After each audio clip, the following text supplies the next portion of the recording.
Dengan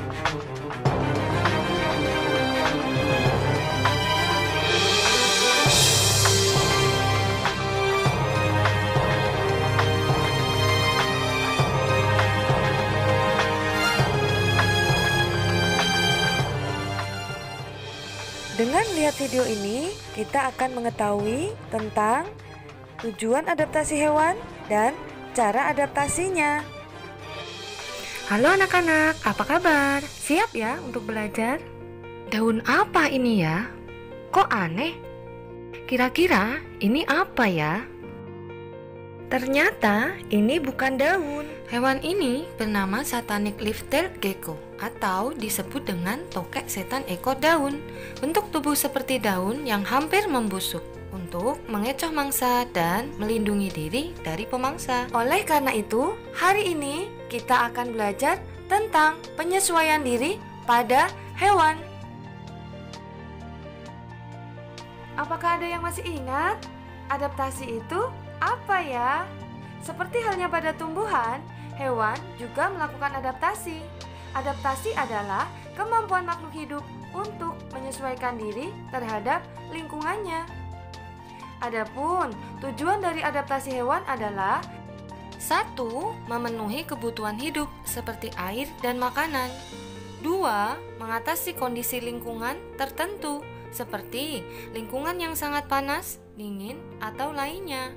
3. Melindungi diri dari pemangsa. Kita bahas satu-satu ya masing-masing tujuannya. Yang pertama adalah untuk memenuhi kebutuhan hidup seperti makanan. Perbedaan jenis makanan yang tersedia di lingkungan mengakibatkan hewan memiliki struktur tubuh yang berbeda. Berikut beberapa contoh penyesuaian struktur tubuh hewan terhadap lingkungan dan makanannya. Yang pertama, struktur gigi. Hewan karnivor tersusun dari gigi taring yang sangat tajam. Contohnya, harimau, anjing, ikan hiu, dan buaya. Selanjutnya ada hewan herbivora, tersusun dari gigi seri dan geraham. Contoh, sapi, kambing, kuda, dan zebra. Yang terakhir ada hewan omnivora, terdiri dari gigi seri, taring, dan geraham. Contohnya ada tikus dan kera.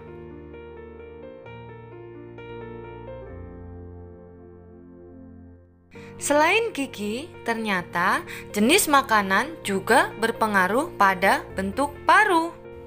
2. Bentuk paruh. Yang pertama, burung pemakan daging.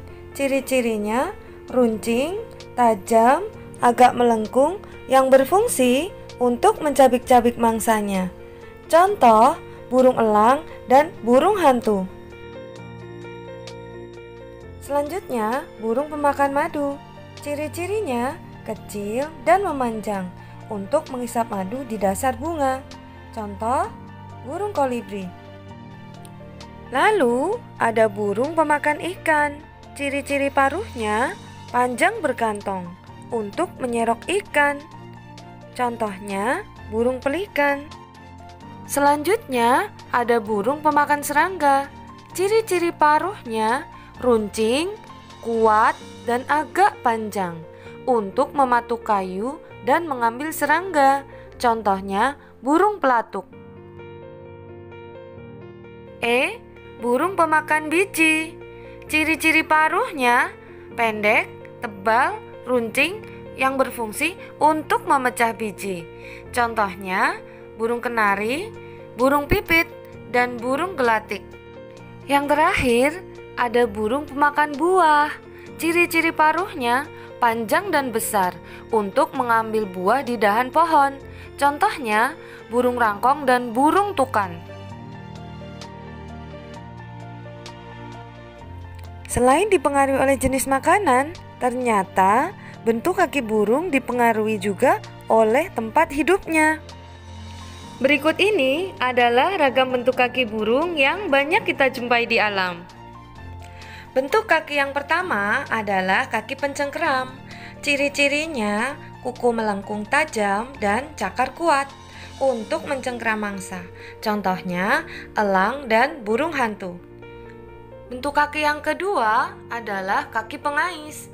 Ciri-cirinya memiliki cakar dengan 3 jari menghadap ke depan dan 1 menghadap ke belakang untuk mengais tanah dan mencari makan. Contohnya pada ayam dan kalkun. Bentuk kaki yang ketiga adalah kaki perenang. Ciri-cirinya memiliki kaki yang berselaput. Fungsinya untuk berenang dan berjalan di lumpur. Contohnya bebek, angsa, dan burung pelikan. Bentuk kaki yang keempat adalah kaki pemanjat. Memiliki 2 jari menghadap ke depan dan 2 jari lainnya menghadap ke belakang untuk memanjat pohon saat mencari serangga. Contohnya burung pelatuk. Bentuk kaki yang kelima adalah kaki petengger. Jari kaki panjang, telapak kakinya datar untuk bertengger di pohon. Contohnya pada burung kakak tua dan burung nuri. Variasi bentuk mulut terdapat pada serangga.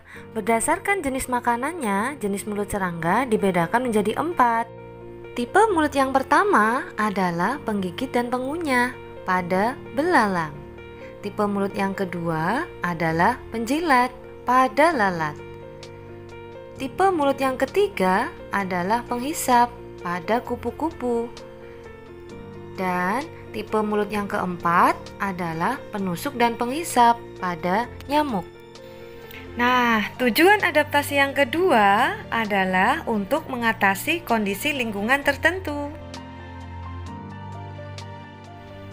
Unta adalah hewan yang dapat hidup di daerah yang sangat panas. Ciri-ciri yang dimiliki adalah 1. Memiliki punuk yang berisi cadangan lemak. 2. Memiliki usus panjang untuk menyerap lebih banyak air. 3. Bulu mata yang lebat dan hidung yang dapat menutup untuk mencegah pasir masuk ke hidung dan ke mata ketika badai pasir. Dan 4. Telapak kaki tebal untuk berjalan di pasir yang panas. Yang terakhir, di bagian lidah dan bagian dalam mulut unta terdapat struktur berbentuk kerucut bernama papila agar unta tidak sakit saat makan kaktus. Penguin adalah hewan yang hidup di tempat dingin. Dia beradaptasi dengan memiliki lapisan lemak tebal di bawah kulit dan selalu bergerombol dengan kelompoknya dan berjalan berhimpitan agar tetap hangat.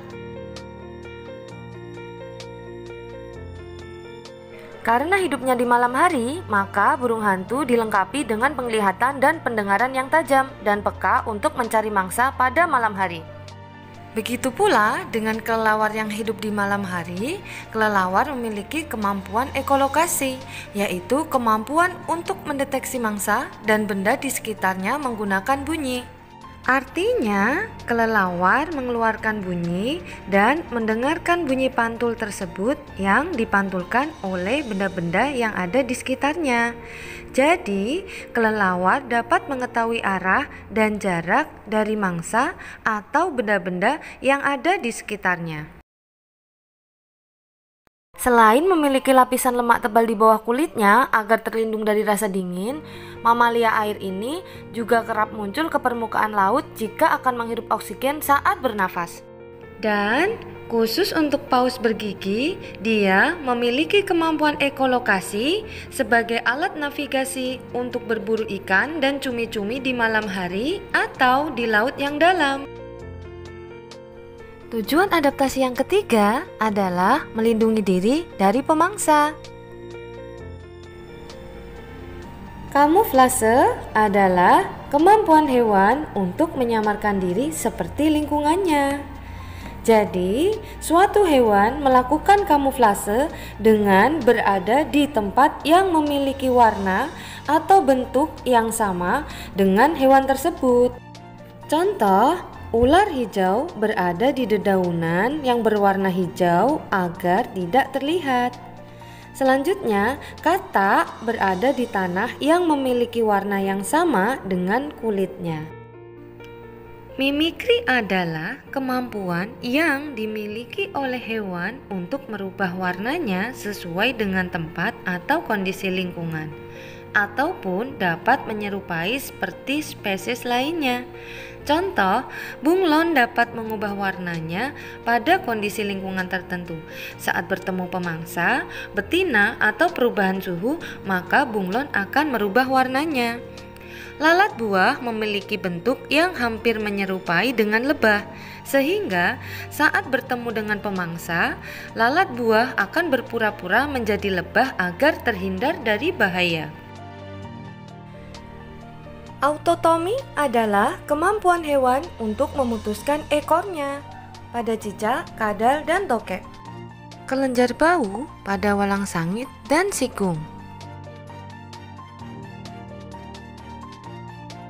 Duri tajam pada landak. Sengat beracun pada kalajengking. Menyemprotkan cairan hitam pada cumi-cumi. Menggembungkan tubuhnya pada ikan buntal. Pura-pura mati pada kumbang badak.